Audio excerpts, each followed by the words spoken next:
మండలం శ్రీ మేడారం సమ్మక్క సారలమ్మ పూజారులు చేస్తున్న దీక్ష శిబిరానికి రాష్ట్ర పంచాయతీ రాజ్ గ్రామీణాభివృద్ధి స్త్రీ శిశు సంక్షేమ శాఖ మంత్రి దనసరి అనసూయ సీతక్క వెళ్లి దీక్షను విరమింపజేశారు. ఈ సందర్భంగా వారు మాట్లాడుతూ వరంగల్లో జైలుకు ఎదురుగా మేడారం సమ్మక్క సారలమ్మ ధార్మిక భవన్ను వేద పాఠశాల నిర్వహణకు ఇస్తున్నారని, సమ్మక్క సారలమ్మ పూజారులు దీక్ష చేపట్టారని అన్నారు. వీరికి ఎన్నికల కోడ్ ముగియగానే అక్కడ ఉన్న 1000 గజాల స్థలం సమ్మక్క సారలమ్మ పూజారులకు అప్పగించే బాధ్యత నాది అని అన్నారు. 2 రోజుల్లో ముఖ్యమంత్రి రేవంత్ రెడ్డి గారిని కలిసి శాశ్వత పరిష్కారం చేస్తానని మంత్రి సీతక్క పూజారులకు హామీ ఇచ్చారు. అనంతరం శ్రీ మేడారం సమ్మక్క సారలమ్మ వనదేవతలను దర్శించుకుని ప్రత్యేక పూజలు నిర్వహించారు. వనదేవతల దీవెనలు, ఆశీస్సులు రాష్ట్ర ప్రజలకు ఉండాలని దేవతలను కోరుకున్నారు. ఈ కార్యక్రమంలో కాంగ్రెస్ పార్టీ జిల్లా అధ్యక్షుడు పైడాకుల అశోక్తో పాటు కాంగ్రెస్ పార్టీ రాష్ట్ర, జిల్లా, బ్లాక్, మండల, గ్రామ నాయకులు, కార్యకర్తలు తదితరులు పాల్గొన్నారు. ఒక స్పష్టత లేనటువంటి ప్రకటనతో ఆందోళన మూలంగానే ఈరోజు ధర్నాకు దిగడం జరిగింది. సరే, మేము ప్రశ్నించినప్పుడల్లా కూడా అలాంటిది ఏమీ లేదు, మాకు ఆ ఉద్దేశమే లేదు అనేదే ఆన్సర్ వస్తుంది. ఈరోజు కూడా మరి ధర్నా చేసేది వాస్తవంగా నాకు కూడా తెలియదు. మీ ధర్నా అవుతుందంటే మళ్ళీ కమిషనర్ని అడిగిన నేను, మరి అధికారులను, మా పూజారులందరినీ పిలిచి మాట్లాడి అసలు మీరు ఎందుకు ఆలోచన చేస్తున్నారు అనేది అడిగినప్పుడు నేను ఆల్రెడీ చెప్పిన మేడం, మేము తీసుకోము, జస్ట్ ఎందుకంటే పాత బిల్డింగ్ కూలగొట్టి ఆ పిల్లలు చదువుకునే స్కూల్ కూలగొట్టినాం కాబట్టి తాత్కాలిక షెల్టర్ కోసమే ఇది వాడుతున్నారు, అంతే తప్ప పర్మనెంట్ కాదు అనేది నాకు కూడా స్పష్టత, ఆ రకమైనటువంటి మాట చెప్పడం జరిగింది. కాబట్టి పూజారులందరూ కూడా, ఎందుకంటే మరి ఏషియాలోనే అతిపెద్ద ఆదివాసీ జాతర మన సమ్మక్క సారలమ్మ జాతర, వరంగల్లో మరి కార్యాలయం ఉండడం అనేది ఆనాటి నుంచి ఈనాటి వరకు కూడా ఒక రూపం వచ్చింది. ఇప్పుడు మనం ఇప్పుడున్నటువంటి ప్రజెంట్ సిచ్యువేషన్లో భూములు దొరకాలన్నా కొత్తగా మళ్ళీ అక్కడ మనం కట్టుకునేటువంటి పరిస్థితి ఉంటుంది.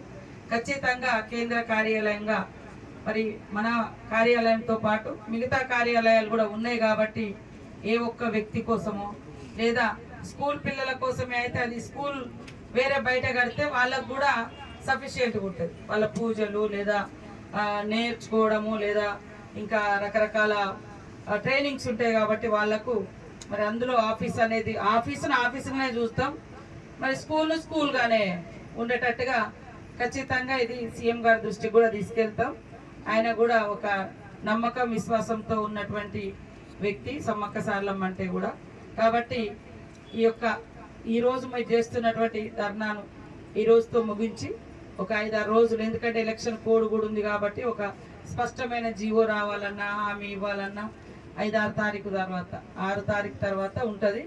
ఈలోపు నేను కూడా రేపెల్లుండి కమిషనర్ని పిలిపించి అదేవిధంగా సంబంధిత మంత్రి గారు, సోదరిమణి కొండ సురేఖ గారితో కూడా ఈ విషయం పైన స్పష్టంగా మాట్లాడి మీ కార్యాలయానికి, మన కార్యాలయానికి, మన సమ్మక్క సారలమ్మ మరి కార్యాలయానికి ఎలాంటి ప్రమాదం కానీ లేదా వేరే వాళ్ళ ఆక్రమణలో కానీ పోకుండా స్పష్టంగా నిలబడి మన తరపున ఉంటామని తెలియజేస్తూ, రేవంత్ రెడ్డి గారు కూడా ఏదైతే మనకు ఆధారాలు ఉన్నాయో, మనకు ఏదైతే హక్కులు ఉన్నాయో వారు కూడా సీఎం గారు తప్పకుండా కాపాడుతాడు.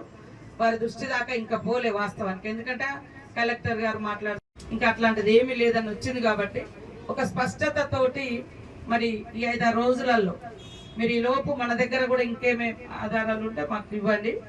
అది ఏదున్నా లేకునే అది ఆఫీస్గా కొనసాగుతుంది కాబట్టి అది అట్లనే కొనసాగించాలనేదే మేము మన అందరి యొక్క ఉద్దేశం, లక్ష్యము.